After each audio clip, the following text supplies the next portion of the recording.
I'm Dr. Ronald Berkman, and this is the third in a series of 3 videos dealing with shoulder dystocia, how to take the fear out of management. This particular video will review the various release maneuvers that are utilized to manage this complication.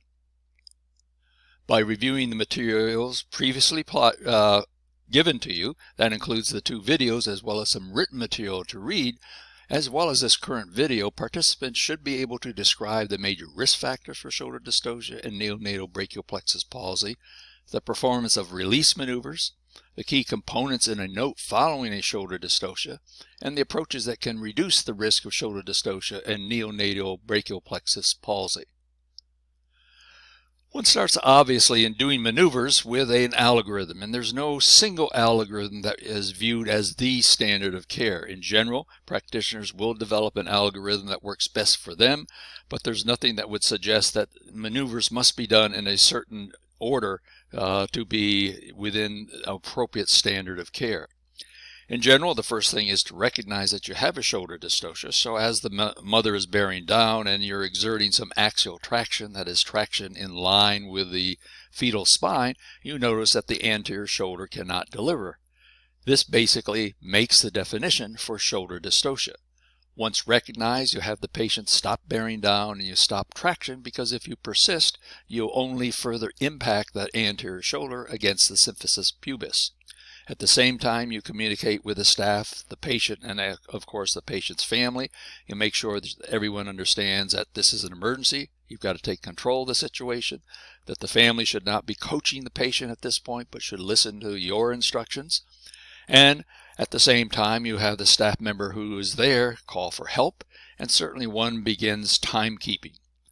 The first maneuver in general that is used is the McRoberts maneuver, since this is simple to do, and actually you can utilize family members to assist in doing the maneuver. Once you accomplish this, you can resume bearing down and traction, and oftentimes this releases the anterior shoulder and the shoulder dystocia is over. Occasionally, this may be a time period where you may wish to perform an episiotomy in order to assist in getting your hand into the vagina to do either a traction type maneuver or a rotational maneuver. It is not being performed, I might add, because of concern with soft tissue problems for the delivery. Next, usually one will utilize suprapubic pressure. This can be combined with an anterior Rubens maneuver, again in order to try to displace the shoulders to one side and to allow delivery. In general, the current thinking is the next maneuver after these first couple of primary maneuvers have failed would be delivery of the posterior arm, though again this is not cast in stone by any stretch of the imagination. This can then be followed with a wood screw maneuver or another version of the Rubens maneuver. If these steps do not work, certainly they can be repeated, and delivery oftentimes is accomplished then. The next maneuver that I list is the Gaskin maneuver. I sort of place this down on the list only because it does require that there not be a dense epidural and that one rotate the patient onto her hands and knees. And obviously this fails, you're losing some time by having to roll her back to the dorsal lithotomy position. Another maneuver that can be accomplished at this time, which is relatively new in its description, is a so-called posterior axillaris sling traction maneuver. This also is a very useful approach. And finally, certainly most people are familiar with the Zavanelli maneuver and cesarean section when all else fails. So McRoberts maneuver. Basically one would attempt this as the first maneuver because it's simple, it's logical, it's effective. It basically results in cephalad rotation of the symphysis and sacrum and flattening of any lordosis that occurs.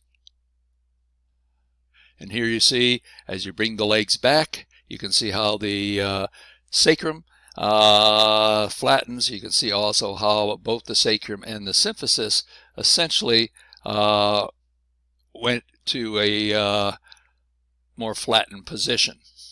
And we'll see if we can repeat that so you can see it again.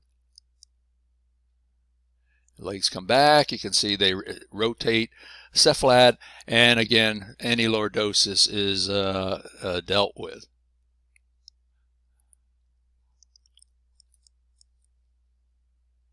Next maneuver is suprapubic pressure.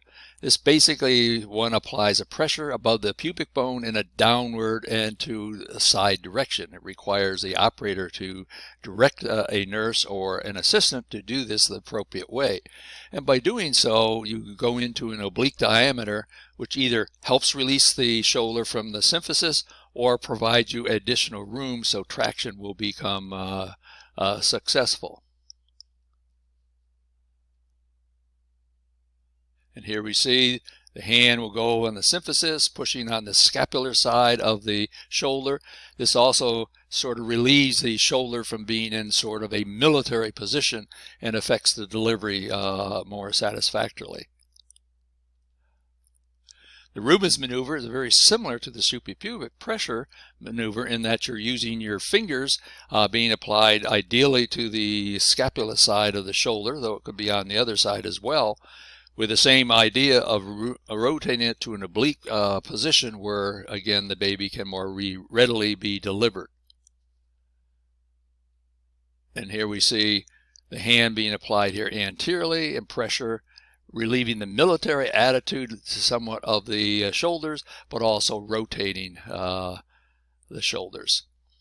The posterior arm delivery, again, is an important one, but it's a little more complicated. One has to insert one's hand into the vagina. Usually by cupping the hand, you can successfully do this, and again slide along the side of the baby's face to the shoulder. If you do not feel the wrist immediately, oftentimes with pressure in the antecubital fossa, you basically are flexing the forearm so that the wrist can then be grasped. You then firmly grasp the wrist, sweep the arm across the chest of the baby and out. Occasionally in doing this maneuver, you can result in fracture of either the clavicle or the humerus, but in general, these fractures heal without long-term sequelae. And again, remember, this is an emergency situation. If you can't get the baby delivered, there are far greater sequelae that this fetus would have. So we'll see this maneuver here. You see the hand being slid in, the wrist is being grasped, and the operator pulls the hand and has swept it across the arm across the chest, and then straight out with delivery of the posterior shoulder and arm. The Woods maneuver basically is rotating the fetus in sort of a to and fro motion through 180 degrees. You rotate it one direction initially and then sort of repeat it back in the same direction, but in a repeat process. And by rocking the baby back and forth, this often will result in delivery of the anterior shoulder. So you can see the hands are placed as shown here. And in a minute, you'll see that the baby now will be rotated. And that should be coming up in just a second here. And once that is accomplished and the baby goes 180 degrees, the hands can then be placed differently so that, again, they're sort of in opposite directions. And again, you can rotate the baby that way and go back and forth until the anterior shoulder hopefully will deliver satisfactorily. The Gaskin maneuver, again, was a maneuver from a midwife in the Appalachian mountain area, and it basically has a patient get in all fours, and by doing this, this helps displace the fetus from its impacted position and allows either delivery via axial traction through more oblique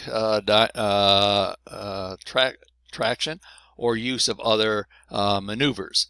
It's difficult to do with dense anesthesia because, again, of having to maneuver the patient and have her maintain her position in all fours. But as this video will show you, as the baby is placed in this position, you can see with the anterior shoulder being now posterior, that this will result in the baby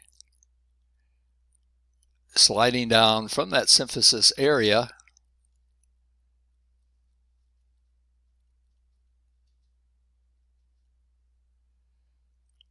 there we go, and relieving the impaction from behind the symphysis. Posterior axillaris sling traction. This is something, as I mentioned, has been described fairly recently. One uses a number 12 or 14 tubing. This is something that you might use in a neonatal GI tube that has minimal stretch. You can also use your index fingers in some cases, and basically what you're trying to do is produce a shrug of the posterior shoulder so that this reduces the diameter and allows delivery. So as is shown here, here's the piece of tubing. You go over to where the posterior shoulder is. You thread this in the axilla, either anteriorly or posteriorly, and by looping it as shown here, it allows you to grasp the loop and again have a firm sort of purchase on the axilla of the posterior shoulder, and then with firm traction you can see delivery of the posterior arm is accomplished. And then one can often rotate the baby after this is done as well. The Zavanelli maneuver is a maneuver used when all others have failed. Uterine relaxation may help. It does require, importantly, of doing the cardinal movements in reverse, or else this will not be successful. Further, it is most effective if the posterior shoulder is not in the sacral hollow. So tocolytic can be used, whether it be terbutaline or intravenous nitroglycerin in a 50 or 100 microgram dose.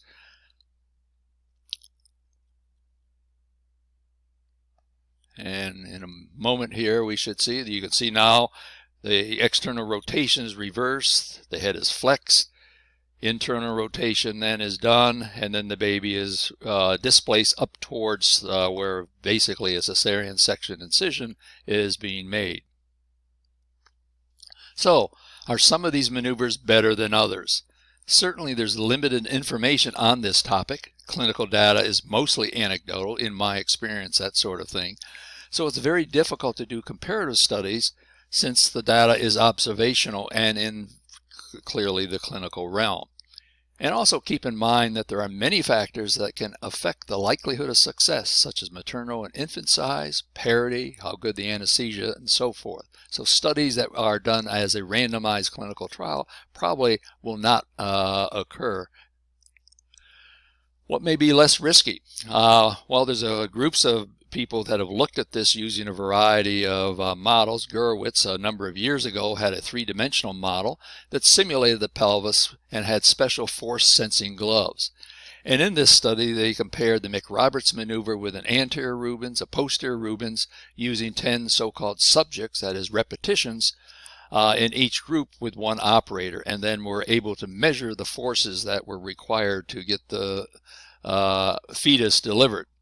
Rubens maneuver basically moves the shoulders about 30 degrees to an oblique position. Anterior is when you put pressure behind the anterior shoulder. Posterior is when you put pressure behind the posterior shoulder. And in so doing, this shows the amount of force as well as the degree of brachial plexus stretch that occurs with each of the maneuvers. And you can see when you compare the McRoberts with either the posterior or anterior Rubens maneuvers that the amount of traction force and the amount of brachial plexus stretch is somewhat increased with the McRoberts alone. So that again, by rotating the fetus to an oblique position, this relieves some of the traction force required as well as the amount of stretch that may occur on the brachial plexus. And certainly in this particular experimental study, it looked like the anterior Rubens was the more useful or safest of the various approaches, although it's unclear why there would be such a difference between a posterior and anterior Rubens. But again, this is not a real-life situation. As I mentioned before, we would never probably ever see a clinical trial that would compare maneuvers in such a fashion. So much of the data in clinical work has to be observational as opposed to experimental. So when you look at what is available in observational study, there was a study called the Consortium of Safe Labor, where they're able to study over 132,000 singleton vertex vaginal deliveries that occurred beyond 34 weeks. And in this particular study, they identified over 2,000 shoulder dissocias, which occurred in about 1.5% of these singleton vertex deliveries, as well as overall injury rate of about 5.2%, which included some brachial plexus palsy. And part of this particular paper examined the use of posterior shoulder delivery compared to either a Rubens maneuver or a Woods corkscrew maneuvers after failure of McRoberts in suprapubic pressure. And basically what was shown is that when you look at a Rubens maneuver compared to posterior shoulder delivery, the odds ratio of success was reduced. And as shown here, that you had only about a 1/3 chance of success doing Rubens compared to posterior shoulder delivery. And you had sort of a similar finding, though not to a statistical significant degree, when comparing Woods corkscrew maneuver to a posterior shoulder delivery. So in this observational study, with some control for age, race, birth weight, and study site, it would suggest that when some of the primary maneuvers fail, one should certainly consider the posterior arm delivery, since this particular study did show more likelihood of success.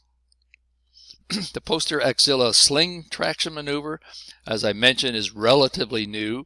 In one of the studies where this was discussed, there were 15 cases involving live neonates that were reported. Other maneuvers such as the posterior arm, Woods, and so forth had failed.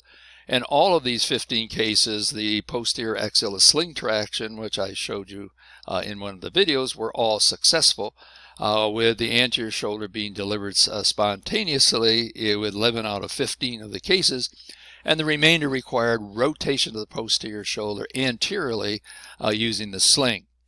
The neonatal outcomes were, in general, quite good. There were 3 transient brachial plexus palsies and 1 permanent, but none involved the posterior shoulder where the sling was applied. So this ends this particular video dealing with the various maneuvers and showing them to you with these animations. And again, I think in reviewing this along with the additional videos and written materials, you should have a fairly good understanding of the various issues involved in shoulder dystocia.